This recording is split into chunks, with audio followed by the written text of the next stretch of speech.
안녕하세요. 세상 모든 잡다한 지식을 알려드리는 잡시호왕입니다. 중국은 미중 갈등과 홍콩 이슈, 그리고 코로나 원흉으로 몰리면서 전 세계적으로 비난을 받고 있습니다. 하지만 시진핑 주석의 중국 내부 권력 지배는 점점 더 강력해지고 있는 것 같습니다.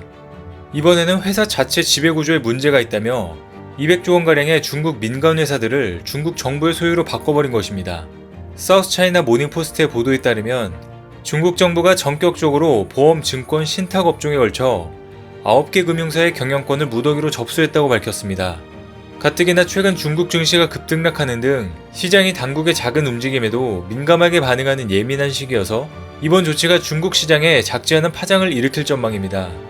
중국 은행보험관리감독위원회는 17일 밤 화샤생명보험, 태난생명보험, 신스타일 신탁, 신화신탁 등 6개 회사의 경영권을 접수해 관리한다고 밝혔습니다.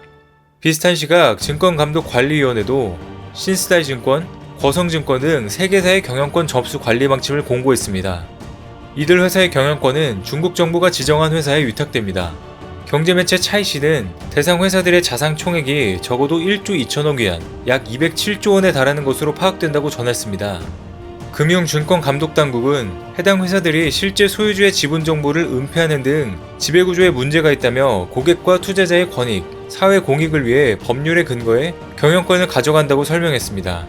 중국 당국은 이 사건을 구체적으로 언급하진 않았지만 SCMP는 18일 경영권이 박탈된 회사들은 모두 부패 문제로 중국 모처에서 조사를 받는 샤오제나 회장의 밍텐그룹 계열 회사들이라고 보도했습니다. 샤오제나 회장은 2017년 1월 휠체어를 타고 머리가 가려진 채 정체불명의 남자들에 의해 홍콩 호텔에서 어디론가 옮겨졌습니다.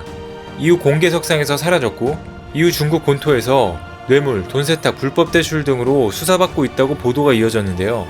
앞서 SCMP는 샤오제나가 자신은 뒤에 숨고 대리인들을 앞세워 직간접적으로 다수의 금융회사들을 지배하는 것에 대해 중국 당국이 심각한 금융안정 위험 요인으로 보고 우려해왔다고 보도한 바가 있습니다.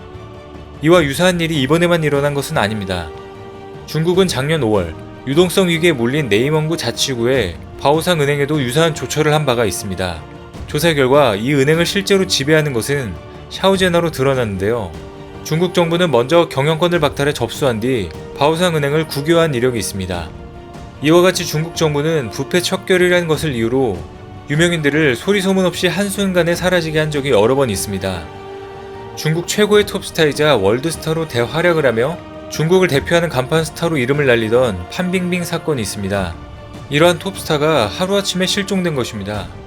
나중에 밝혀진 바에 따르면 어떤 한 방송인에 의해 판빙빙에 대한 폭로가 드러났는데 문제는 어떠한 법적 절차나 공식적인 조사를 거치는 것이 아니라 그냥 하루아침에 증발이라도 한 듯이 판빙빙이 종적을 감춰버린 것입니다. 이러한 실종은 무려 4개월이나 이어졌고 결국 판빙빙은 400억을 탈세한 것에 대해 벌금, 추징금, 가산세를 포함해 1483억 원을 물어내는 것으로 이 사건은 일단락되었습니다. 하지만 이 사건은 전 세계인들에게 충격을 주었고 중국이 공산주의 국가임을 다시 한번 뼈저리게 느낀 사건이 되었습니다. 그런데 이게 끝이 아니었습니다. 판빙빙은 무사히 돌아왔지만 그녀가 실종되어 있는 동안 또 한 사람의 중국인 거물이 증발하였으니 멍웅웨이라고 하는 사람이었습니다. 멍웅웨이는 국제형사경찰기구인 인터폴의 총재였습니다. 현직 임기 중에 있는 인터폴 총재인 그가 한순간에 실종이 된 것입니다. 멍웅웨이는 2018년 9월 인터폴 본부가 있는 프랑스 리옹의 자택을 떠나 중국으로 출장을 간 뒤 연락이 두절됐으며 아내가 실종 신고를 한 지 며칠 뒤 총재직을 사임했습니다. 중국은 한 달 뒤인 10월에 그가 뇌물수수 혐의로 국가감찰위원회의 조사를 받고 있다고 공식 발표했습니다. 이후 멍웅웨이의 모습은 공개되지 않아 그의 부인은 그동안 남편의 생존 여부에 의문을 표시하기도 했는데요. 멍웅웨이의 경우 중국 국내 관료를 넘어서서 국제기구인 인터폴의 총재였음에도 불구하고 얄짤없이 체포되어 종족을 감추었다는 것은 판빙빙에 이어 또다시 전 세계인들의 등골을 오싹하기에 충분했습니다. 판빙빙과 멍웅웨이를 비롯해 수많은 사람들이 실종자 리스트에 계속 추가되었다고 하는데요. 사실 그들이 워낙 해외에서도 유명한 사람들이라 관심이 높은 것일 뿐 중국 국내에서는 비일비재하게 일어나고 있는 일이었습니다. 왕젠 하이난항공 그룹 회장은 2018년 7월 프랑스 출장 중 사진을 찍다 15m 아래로 추락해 사망했습니다. 사고사라는 경찰의 발표에도 불구하고 의혹이 꼬리에 꼬리를 물기도 했는데요. 이를 비롯해 중국 금융업계에서 마이다스의 손으로 불렸던 우샤우웨이 안방보험 회장은 갑자기 불법 자금 모집 혐의 등으로 기소돼 경영권을 박탈당했습니다. 그리고 중국 최대 민영 에너지 기업인 화신에너지의 창업자 예젠밍은 돈 세탁 혐의 등으로 구금됐고 조사 끝에 결국 경영권과 주주 권리를 모두 박탈당했습니다.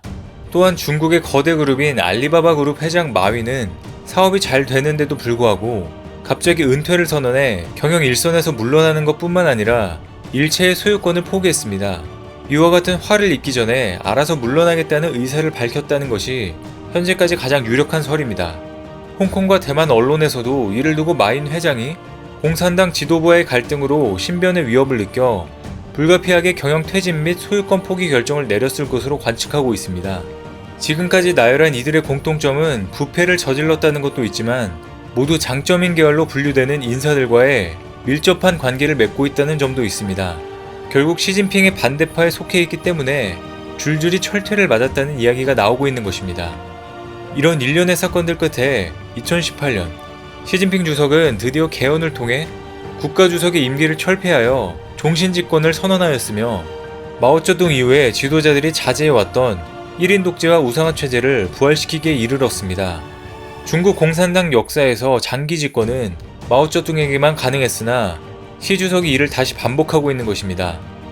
우리가 흔히 공산당 1당 체제라고 하면 다 같은 공산당이라 생각하지만 중국 공산당은 맞지만 꽤나 복잡스러운 체제입니다.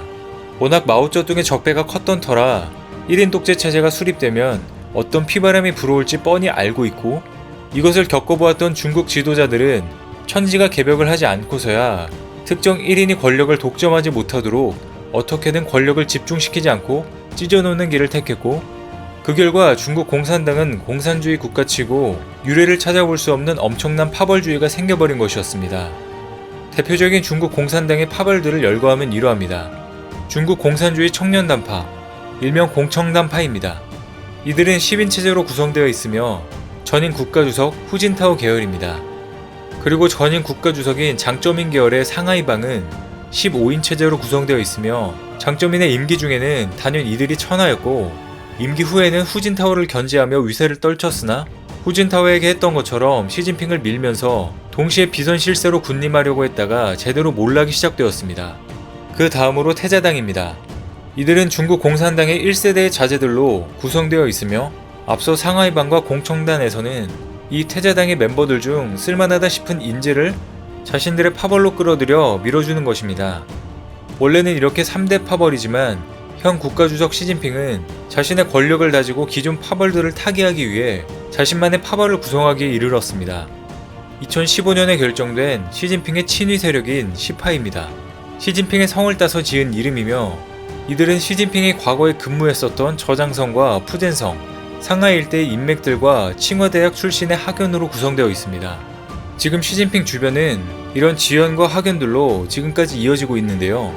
중국은 지금까지 11인, 9인, 7인으로 집단 지도체제를 유지해왔으나 2018년 개헌으로 인해 형식은 집단 지도체제를 유지하되 시주석 중심의 1인 체제로 바뀌게 된 것입니다. 이미 중국 공산당 당원에는 시진핑 사상이 삽입됐고 국가주석 사면임 이상 제한 규정은 삭제됐으며 전인대 표결로 중국 헌법에도 동일한 기술이 이루어짐에 따라 1인 체제의 절대 권력을 향한 제도적 완비를 하게 됐습니다. 결국 그 모든 사건들은 시진핑의 독재 체제를 구성하는 일련의 프로젝트의 일환이었던 것으로 보여줄 수밖에 없습니다. 2020년 들어서도 시진핑의 숙청은 여전히 현재 진행형입니다. 특히 시진핑의 최대 숙적이라고 할 수 있는 장쩌민의 영향력을 약화시키기 위한 작업은 계속되고 있는데요. 장쩌민 일파의 자금책인 샤오제나 밍텐그룹 회장으로부터 장쩌민 일파의 비리에 대한 실토를 받아내는 등 상하이방의 완전 괴멸을 위한 명분을 만드는 중입니다. 또한 최근에는 인구 3천만 명의 중국 중서부 최대 도시 충칭시 공안 최고 책임자가 부패 혐의로 사정기관의 조사를 받고 있다는 것으로 밝혀졌습니다. 중국에서 올해 들어 부패 혐의로 조사를 받은 6번째 고위공직자입니다. 지난달 15일 반부패 사정기관인 중국 공산당 국가감찰위원회에 따르면 덩우일인 충칭시 공안국장 겸 부시장은 기율 및 법률을 심각히 위반한 혐의로 조사를 받고 있다고 밝혔습니다. 덩 국장의 구체적인 혐의는 공개되지 않았지만 시 주석이 아직까지도 사법 공안 분야에 자리 잡고 있는 장점인계 인사들을 물갈이하기 위한 조치라는 분석이 나오고 있습니다.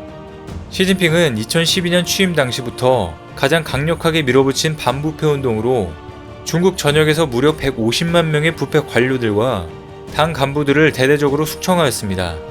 예전부터 중국은 부패가 굉장히 빈번하게 자행되고 있었고 이것이 중국 내부에서 심각한 문제로 대두되고 있었기 때문입니다. 물론 정치권의 부정부패를 가만 놔두면 중국의 암적 존재가 되어 경제 성장을 방해할 것이 분명합니다. 그렇기 때문에 부정부패에 대한 시진핑의 이러한 강경 행보는 자연스러운 것입니다. 하지만 2020년 현재 시진핑의 반부패 행보가 단순한 쇼라고 보는 의견들이 대다수를 지배합니다. 문제는 이 과정에서 부패 척결이란 명목으로 상대 계파를 타겟팅한 숙청만 진행되었기 때문인데요. 시진핑 본인 계파들은 무슨 부패를 저질러도 눈 감아주는 선택적 부패 청산을 벌였다는 것입니다.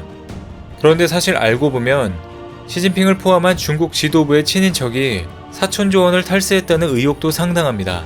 우리 정부 1년 예산의 8배에 달하는 금액입니다. 버진 아일랜드와 같은 조세 피난처에 중국인들이 유령 회사를 만들어서 돈을 빼돌린 것으로 드러났습니다.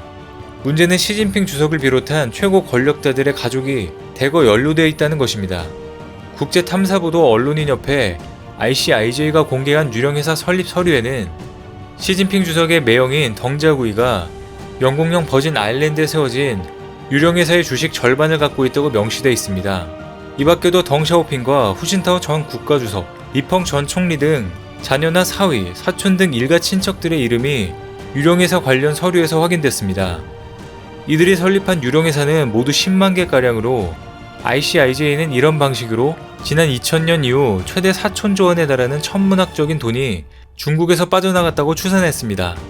그런데 이상하게도 ICIJ의 보고서에는 실제 장점인 전 주석과 관련된 내용은 없는 것으로 알려져 이것도 중국 내 계파 갈등이 드러난 것이라고 보고 있습니다. 그런데도 불구하고 중국 내에서는 시진핑 주석의 권력을 견제할 수 있는 사람이 이제 보이지 않는 것 같습니다. 이젠 중국 밖에서 찾아야 할 것 같은데요. 현재 더욱더 심화되고 있는 미중 갈등과 홍콩, 화웨이, 틱톡 등 여러 이슈로 인해 전 세계 왕따로 고립되고 있는 중국의 시진핑 주석이 앞으로 어떤 행보를 보일 것인지 귀추가 주목되고 있습니다. 오늘 준비한 소식은 여기까지입니다. 여러분들의 참여가 잡시광의 컨텐츠를 발전시키는 데 도움을 줄 수 있습니다. 댓글로 다양한 의견들 부탁드리겠습니다. 시청해주셔서 감사합니다.